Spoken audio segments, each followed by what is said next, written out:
Hey guys, I'm Jay, and today we're going to look at a damn handsome automatic knife. This is the Boker Kalashnikov, model number KALS74BK. And the Kalashnikov 74 is actually a push-button automatic with a plunge lock. Now, unfortunately, there is no left-handed version of this knife.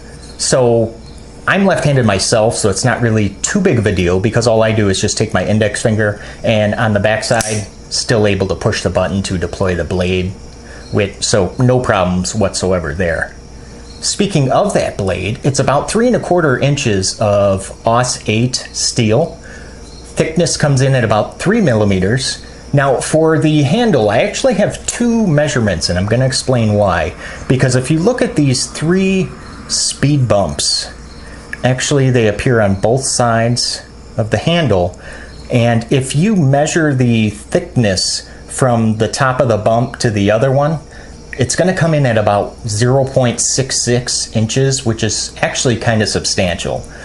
However, if you measure from the flats of the scales on both sides, that measures at 0.53 inches, which is not bad at all.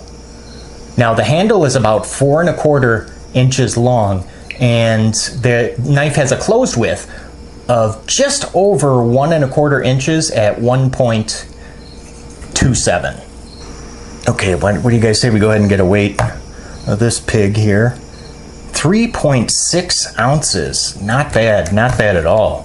That is actually going to be the equivalent of roughly 4 AA batteries.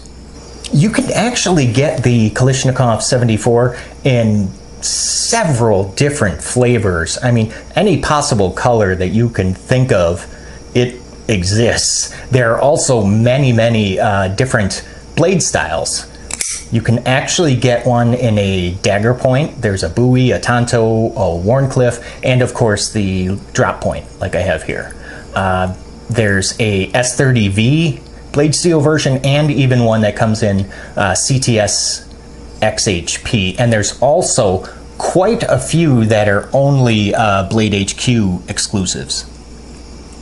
You can actually pick up your very own Kalashnikov 74 for about 40 bucks. I know, right? It really is just a fantastic bargain considering what you're getting. Let me go ahead and just bring in a couple other knives while I'm thinking about it here, so we can kind of get an idea of the size of knife that we're working with. So the Benchmade Griptilian, the Code 4 cold steel. Let's look at the ZT 0350, and of course the Spyderco Paramilitary 2.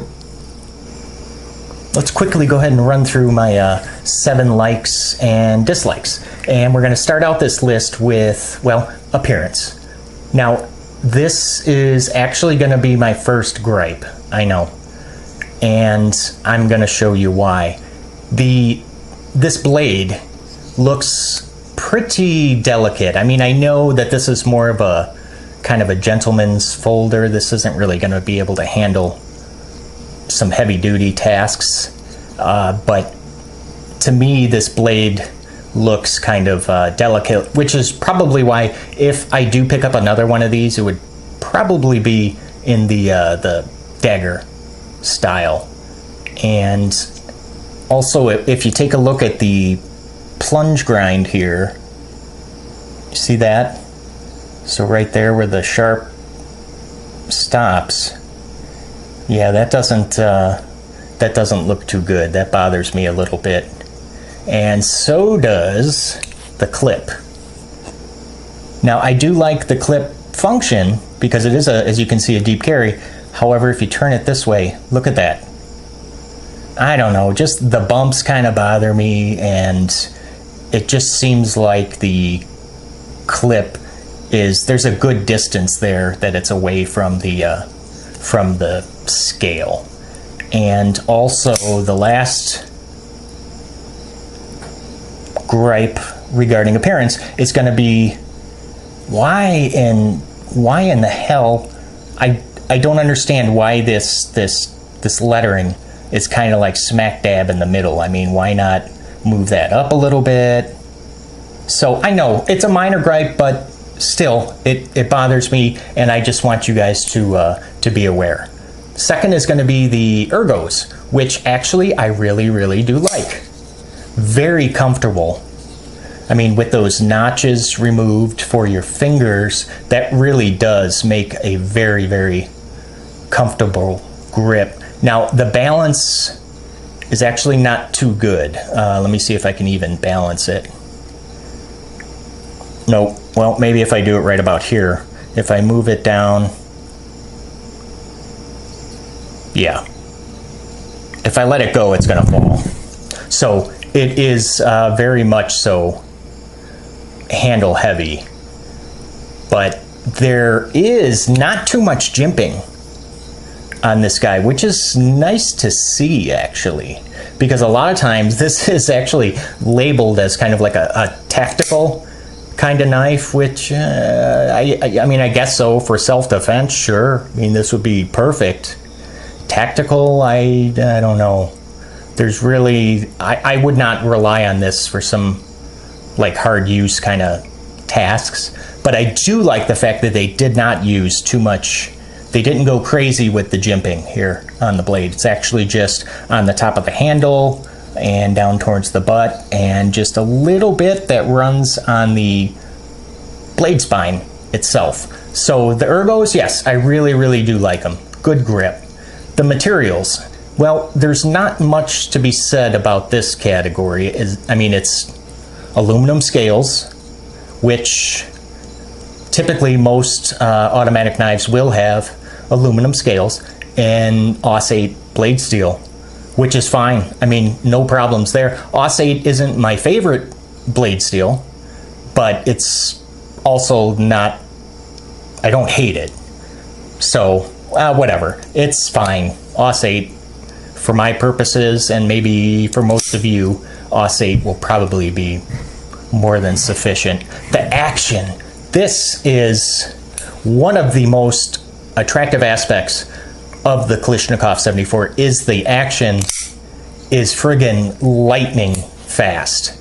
Now, I don't have too many automatics, but out of the autos that I do have, they are just freaking limping along compared to this guy. This is just insanely quick. And did you notice now there is one thing missing that I kind of wish actually most automatics would include, and that would be a lock.